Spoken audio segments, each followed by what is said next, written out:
Have you ever wondered what it would be like to be born in another time? To give up all the comforts of modern life for the destiny of a queen or a princess?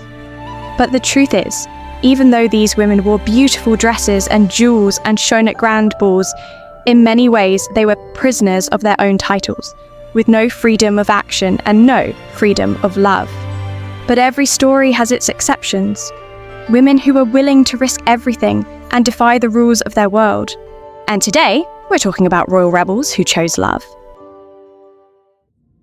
The story of our first heroine deserves its own series, although unfortunately, nothing like that has been made yet.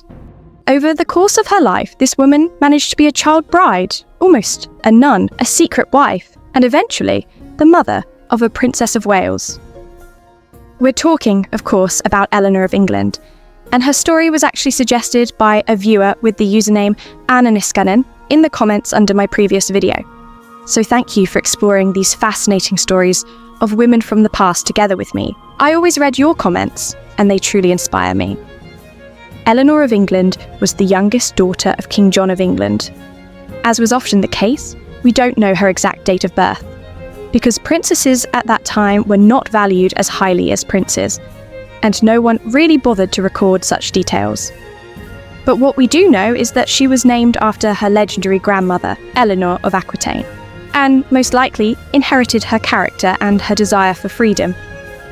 When Eleanor was still very young, her father died, and her older brother, Henry III, came to the throne. He was only 9 years old at the time, and his regent became William Marshal, the first Earl of Pembroke, thanks to whom the young king managed to hold on to his crown. And as a reward for such loyalty, his son, who was also named William, was promised the king's sister as a wife. At the time of the marriage, Eleanor was only about 9 years old, while the groom was already 34. And if you're already thinking how harsh those times were and feeling sorry for the young girl, I can reassure you a little. As a rule, the consummation of such marriages was delayed, and Eleanor continued to live under the care of her aunt, only meeting her husband later when she was around 15. However, the marriage did not last long. Just a few days before their 7th wedding anniversary, her husband suddenly died, leaving Eleanor a very rich and very young widow.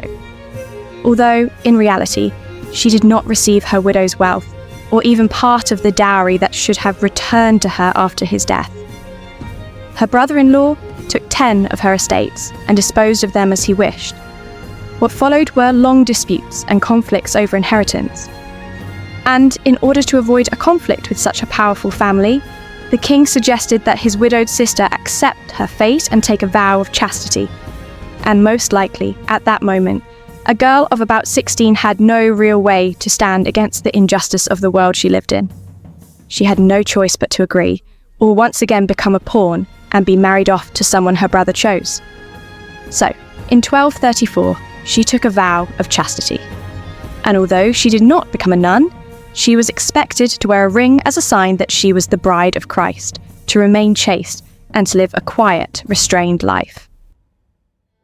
But even though Eleanor had sworn to be the bride of Christ, there was nothing she could do about her heart and her desire to love. At her own brother's wedding, she met Simon de Montfort, the second son of a minor French nobleman, and on January 7th, 1238, she secretly married him.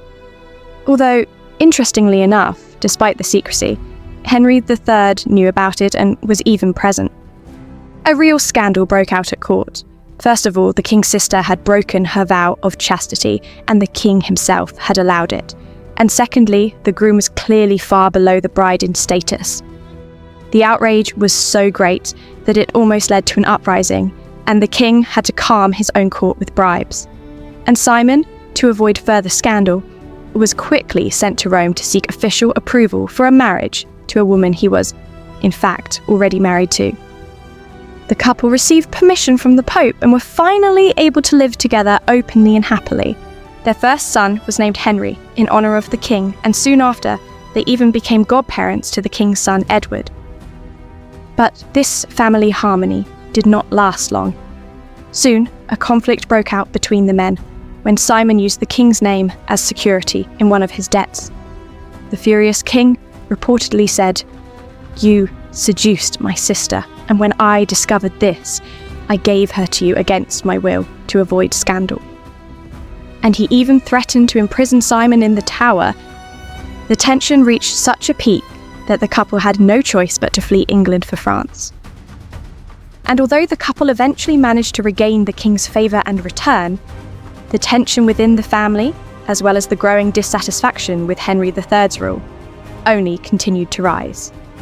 And all of this led to the fact that in 1263, Simon, together with a group of rebellious barons, took control of the government for a time and essentially became the ruler himself.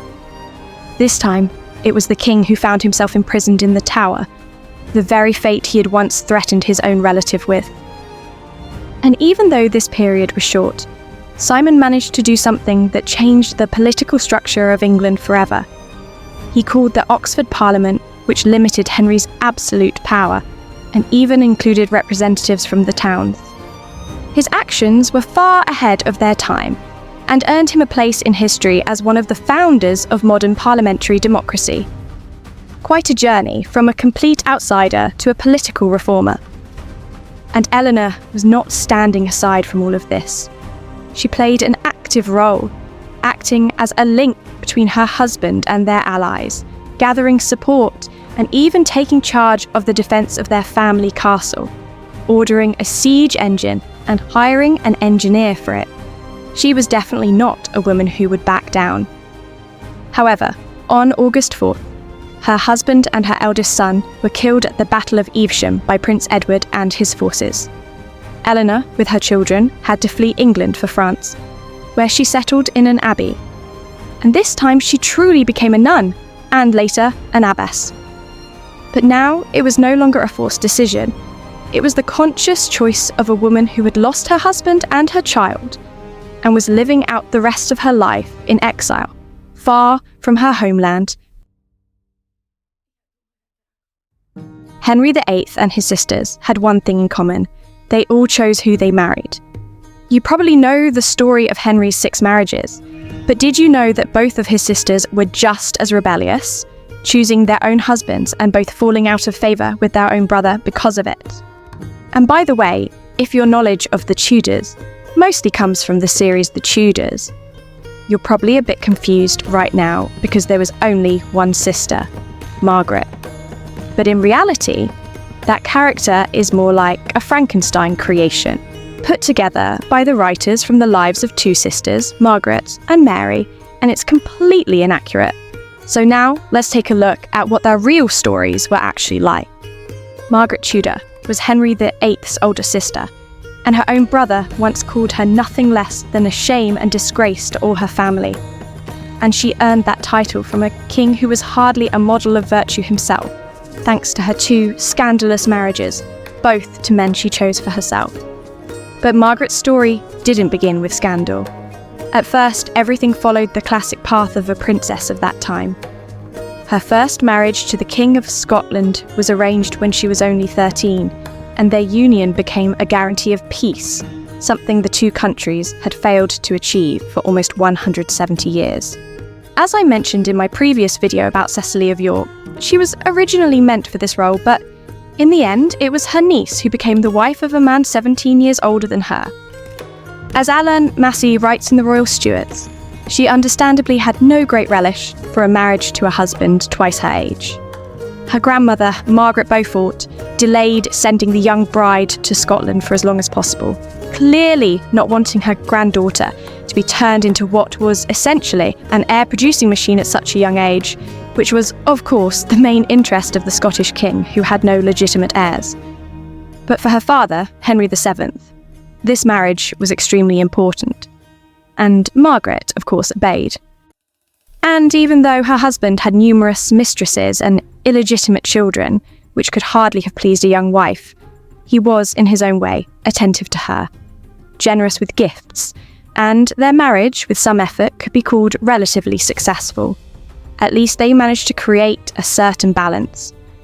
Over the years, Margaret gave birth to 6 children, but sadly only one boy survived, the future King James V. But both the marriage and the fragile peace between England and Scotland did not last long. After the death of Henry VII and and the accession of Henry VIII in 1509, relations between the two countries began to change. The climax of this political and family conflict came at the Battle of Flodden. It was the largest battle ever fought between England and Scotland, and it ended in a devastating defeat for the Scots. James IV was killed in battle, leaving Margaret a 23-year-old pregnant widow and regent for her young son. But in his will, there was one crucial condition: Margaret was not allowed to remarry. If she did, she would immediately lose her regency. And in this case, the heart of a young woman turned out to be stronger than logic. In August of the same year, she secretly married Archibald Douglas, Earl of Angus, a powerful but deeply unpopular nobleman. When the marriage became public, it caused outrage among the Scottish nobility. They immediately demanded that the Duke of Albany, the king's cousin, be brought from France to replace Margaret as regent. Margaret was informed that she would be removed from power. She was no longer the queen, but simply the lady, mother of the king. She had lost her crown for love, but clearly not her willingness to fight for it, or for her children, whom the Scottish Parliament now also intended to take from her. When Albany's representatives arrived at Stirling Castle in late summer of 1515 to take her sons, they were met at the gates by an unshakable Margaret Tudor. She demanded to know the reason for their arrival, and without any fear, holding her eldest son, James V, by the hand, with her new husband standing beside her, and her younger son, born after his father's death, in the arms of a nurse, she ordered the gates to be lowered immediately, a rather dramatic medieval version of slamming the door in someone's face. But very soon, her refuge was besieged by an army of 7,000 men, leaving Margaret with no choice but to surrender her children and flee herself, seeking refuge with her brother. At that moment, she was pregnant with her child from Angus, Lady Margaret Douglas. This daughter would later play an important role in history and become the mother-in-law of Mary, Queen of Scots. But at that time, even the birth of this child was uncertain. When Margaret arrived in England, she had almost nothing. All of her property had been taken by Albany, even her dresses and jewellery no longer belonged to her, and her brother essentially had to clothe her again and provide everything she needed for the birth. And what was the man she'd sacrificed everything for doing at that time? He calmly returned to Scotland, continued his affair with Lady Jane Stuart, and lived off Margaret's money. Money she herself desperately needed. It became painfully clear that Margaret's second marriage, which she had believed to be a union of love, was nothing more than a bubble. And Margaret decided she would not tolerate it. She wanted a divorce. And this is where it gets almost absurd. Her brother, Henry VIII, was completely against it. Yes, the same man who would later do exactly that more than once, and even end a marriage after 24 years, refused to allow his own sister to do the same. Henry even sent a cleric to his sister to remind her of morality. Interestingly, he never seemed to need that same reminder himself.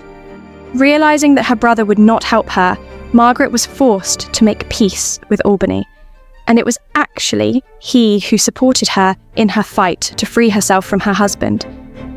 He stripped the Angus family of their positions and backed her appeal in Rome. In March 1527, Pope Clement VII granted her request, but unfortunately, she learned very little from this marriage. Almost as soon as she was free again, she entered a third union, this time with Henry Stuart. And he turned out to be even worse than Angus, both in his love for other women and his love for his wife's money. He moved into one of Margaret's castles with his mistress, Janet Stuart, who even bore him a son, and they all lived quite comfortably on Margaret's income. A true 16th century gigolo. This time, however, the marriage did not cost her as much as the previous one. Her son was already grown, her relationship with her brother was already beyond repair, and her reputation had long since been ruined. Margaret once again tried to free herself from her husband, but this time it was her own son who refused to allow it. In the final years of her life, Margaret lived in relative poverty. Despite being the mother of a king, she constantly wrote to her brother Henry VIII asking for money, but he rarely responded. As I mentioned earlier, he considered her a disgrace to the family. The only person who showed her any care was her daughter-in-law, Mary of Guise, who helped Margaret maintain at least some presence at court. Margaret Tudor was a woman who spent her entire life searching for love, a woman who lived in constant struggle and was not afraid of anything. And for me, she remains one of the most fascinating women of her time. And even though Margaret never truly found a man worthy of her, and her love was often betrayed, she was not remembered for scandal, but for her courage. Because in the end, it was her legacy that endured. Through her grandson, King James VI, who became the first Stuart King of England, her bloodline continues in the British royal family to this day.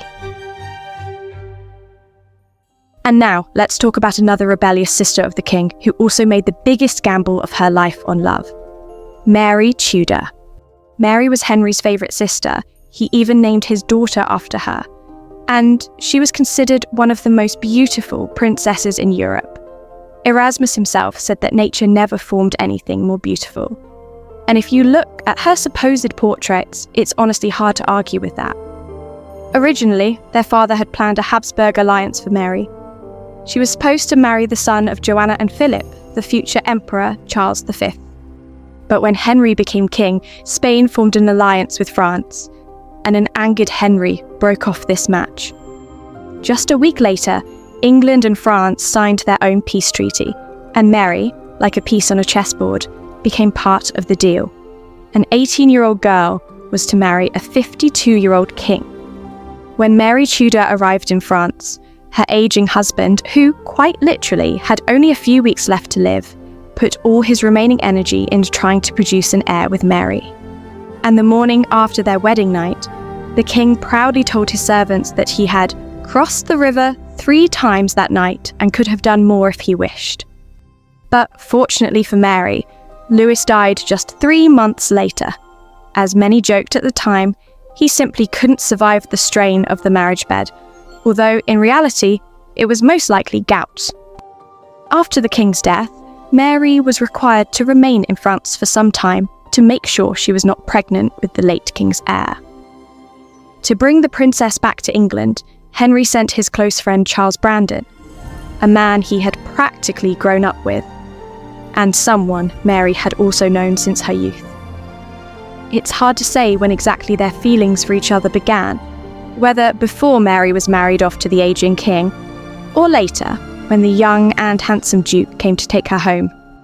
But one way or another, on March 3rd, 1515, they secretly married at the Hôtel de Cluny in Paris, with only 10 people present, including King Francis I. Technically, this was an act of treason, since Brandon had married a royal princess without the king's permission. And even though Henry had promised Mary that she could choose her second husband, he clearly had no intention of keeping that promise. He had 2 sisters and he intended to use them for his own political goals.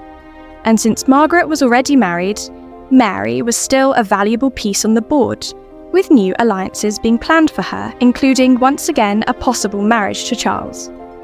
So when the king found out, he was of course furious, even though the couple immediately wrote him a pleading letter after the wedding.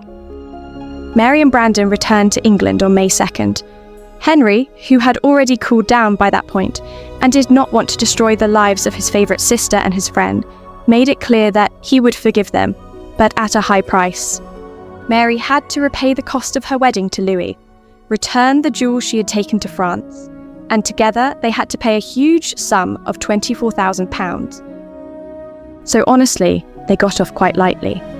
The fact that Charles didn't lose his head on the scaffold was already something close to a miracle. The first years of their marriage were happy. They had 4 children together, although sadly 2 of their sons died and only 2 daughters survived. And interestingly, both of the boys were named Henry, in honour of her brother. But over time, their marriage became more and more strained. Alongside constant financial pressure because of their debts to Henry, Charles took a mistress and fathered an illegitimate child. And then, her relationship with her brother also began to fall apart. When Henry became involved with Anne Boleyn and began what would later be known as the King's Great Matter, Mary was shocked. She openly disapproved of him and withdrew from court. By the early 1530s, Mary's health began to decline. She died on June 25, 1533, in Suffolk at the age of 37, the same age at which her mother, Elizabeth of York, had died. And in a way, the timing of her death may have been a blessing. She did not live to see everything her brother would go on to do, and thankfully, she also did not see what her husband would do next. Just 2 months after her death, Charles married a 14-year-old girl, Catherine Willoughby, who had originally been raised in their household as a potential bride for their son. Charles himself was 49 at the time. Honestly, I find this part of the story deeply unsettling, and it definitely casts a shadow over him. And looking at Mary's life as a whole, I think that even though she did find what seemed to be true love, and like her sister, she risked everything for it, there's still a feeling that she gave her heart to the wrong man, a man who betrayed her and who did not even have the decency to mourn her for long. So in a way, even though both Tudor sisters risked everything for love, that risk didn't really pay off. So, to sum up today's video, I just want to say, ladies, believe in love and be as bold as all the women we talked about today, but choose the right men, the ones who will value you and never betray you. If you enjoyed this video, please give it a like and support it however you can. And of course, share your thoughts in the comments.